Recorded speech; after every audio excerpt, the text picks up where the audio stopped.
काशी में एक ब्राह्मण थे, उनके संतान नहीं। ब्राह्मण दंपति ने तपस्या की, भगवान शंकर प्रसन्न हो गए। क्या चाहते हो? महाराज आपकी कृपा से सब कुछ है, पुत्र नहीं। शंकर जी बोले पुत्र दो तरह के होते हैं, सुपुत्र और कुपुत्र। किस तरह का चाहते हो?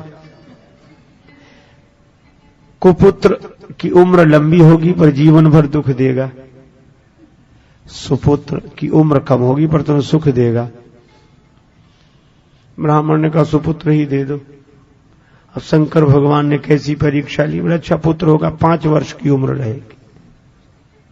अंतर्धान हो गए शंकर जी। अब ब्राह्मण सुखी भी और दुखी भी। बालक का जन्म अब उम्र पता थी, इसलिए परेशान। 1 वर्ष, 2 वर्ष, 3 वर्ष, 4 वर्ष, बालक की उम्र में 1 वर्ष शेष रहा। एक ज्योतिषी से पूछा कुछ हो सकता है? ब्राह्मण देवता ने कहा किसी सिद्ध संत का आशीर्वाद मिल जाए। तो सिद्ध संत कहां मिलेंगे? ब्राह्मण ने कहा इस झंझट में ही मत पड़ो कि कौन सिद्ध है कौन नहीं है, तुम तो सबको सिद्ध मानना शुरू करो, कोई ना कोई मिल ही जाएगा। संत संत हैं, बस ठीक है। और तुम सब में भगवान के भाव से प्रणाम कराओ बालक को। ब्राह्मण ने गंगा जी किनारे काशी में कुटिया बना ली, पुत्र को लेकर रहने लगे। जो रास्ते से निकलता बालक उसी को प्रणाम करता।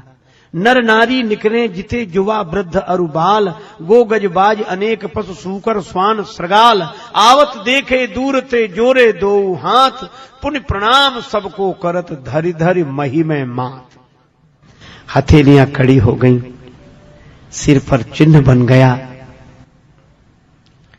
लेकिन भगवान की लीला बड़ी विचित्र। जब बालक की आयु में रहे 3 दिन शेष, बड़े भाग्य से ते ही मग सप्तऋषि की ओर प्रवेश। सप्तऋषि निकले। मुनिमंडल को महिमे पर के दुज बालक दंड प्रणाम किया। चिरजीवी भव चिरजीवी भव, ऋषियों ने आशीर्वाद दिया। सप्त ऋषि बोले चिरंजीवी भव चिरंजीवी भव चिरंजीवी भव।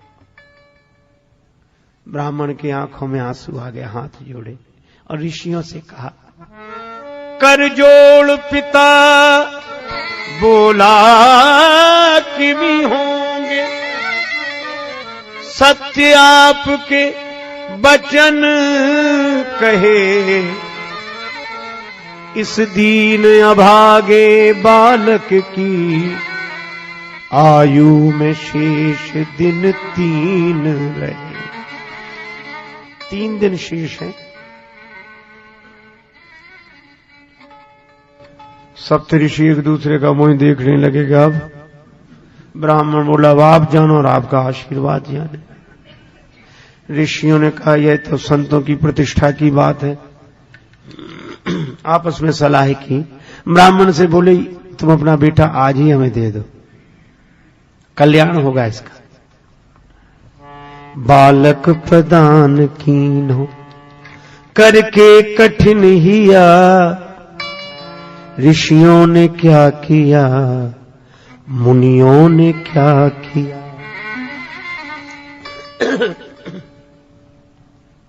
सप्तऋषि उस बालक को लेकर दूसरे दिन ब्रह्मा जी के यहां पहुंचे। कुछ नहीं कहा, सप्तऋषियों ने प्रणाम किया, पीछे उस बालक ने भी जैसे ही प्रणाम किया तो ब्रह्मा जी भी बोले चिरंजीवी भव चिरंजीवी भव।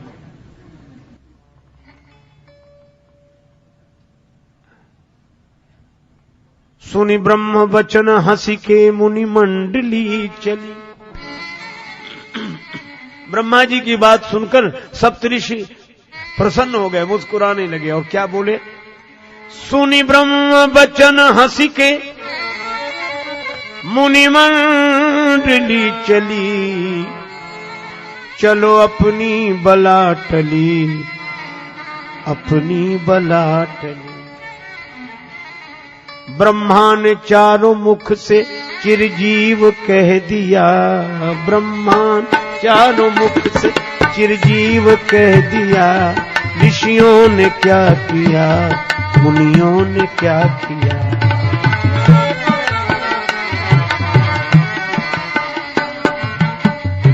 ब्रह्मा जी बोले क्या बात है। सप्तऋषि बोले इस बालक की आयु में 2 दिन शेष हैं, 2 दिन। ब्रह्मा जी बोले हम तो आशीर्वाद देकर फंस गए। सप्तऋषि बोले ऐसे ही तो कल हम फंस गए थे, लेकिन आज हम मुक्त हैं। क्यों? लोग कहेंगे सप्तऋषि झूठे, तो हम कहेंगे ब्रह्मा जी झूठे। तो सप्तऋषि झूठे, ब्रह्मा जी ने भी कहा। ब्रह्मा जी बोले तो हमारी बात किसी तरह बनाओ। बोले आप ही बता, आप तो बुद्धि के देवता हैं। ब्रह्मा जी बोले परिवर्तन हो सकता है। भावियु मेटि सकहि त्रिपुरारी, भावियु मेटि सकहि, भावियु मेटि सकहि।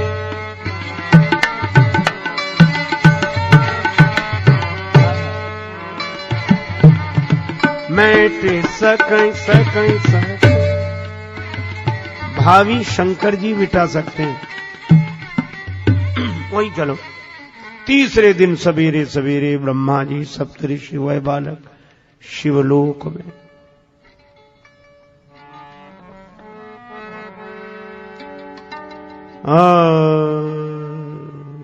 प्रातः काल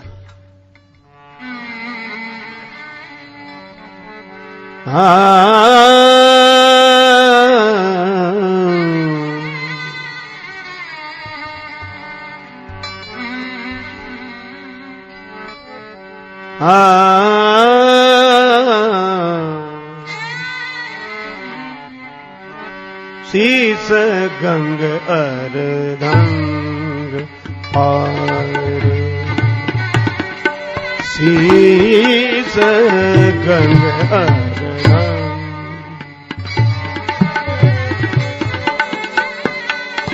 सदा विराजत कैलासी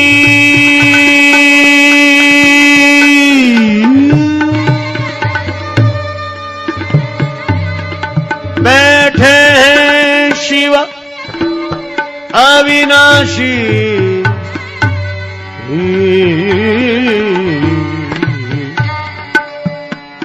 शीस गंग अर्धंग शीस गंग गंग अर्धंग अर्धंग। भगवान शंकर विराजमान है। ब्रह्मा जी ने प्रणाम किया, ओम नमः शिवाय। सप्त ऋषियों ने ब्रह्मा जी के पीछे शंकर जी को प्रणाम किया और सबसे पीछे वह बालक भूतल परे लकुट की नाई।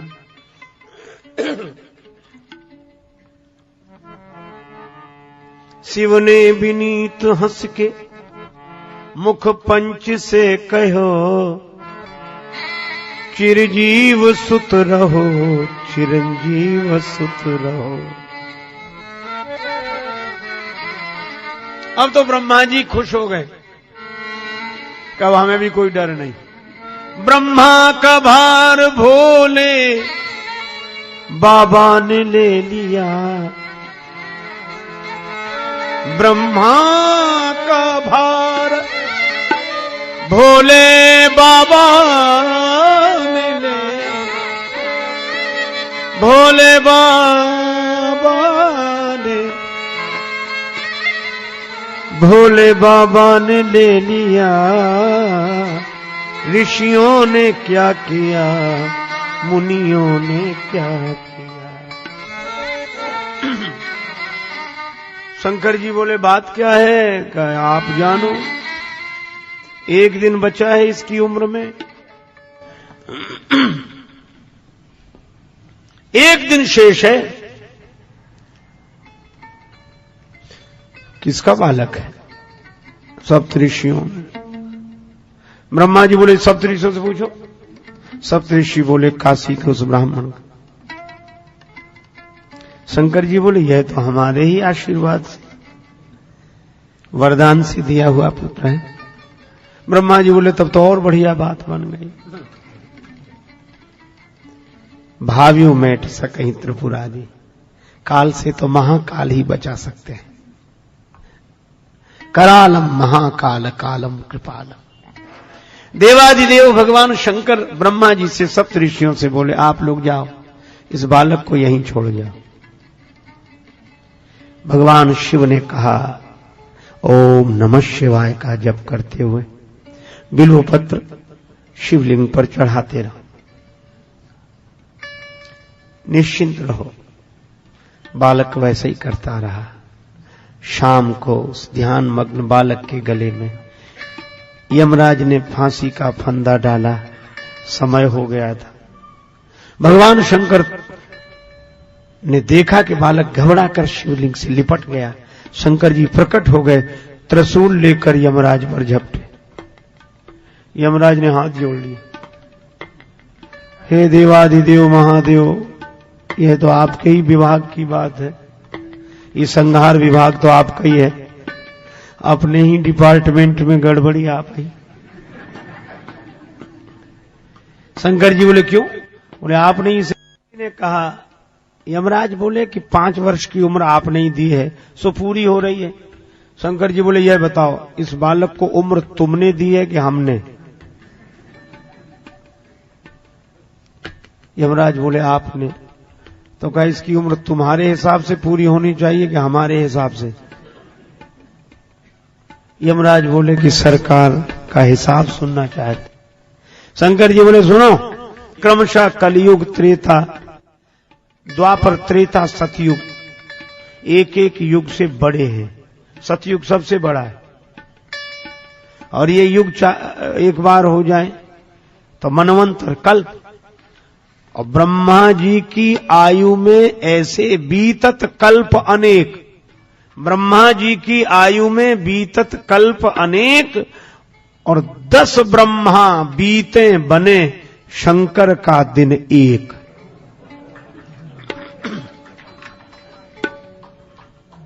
ऐसे दिन के मास गिन, ऐसे दिन के महीने बनाओ,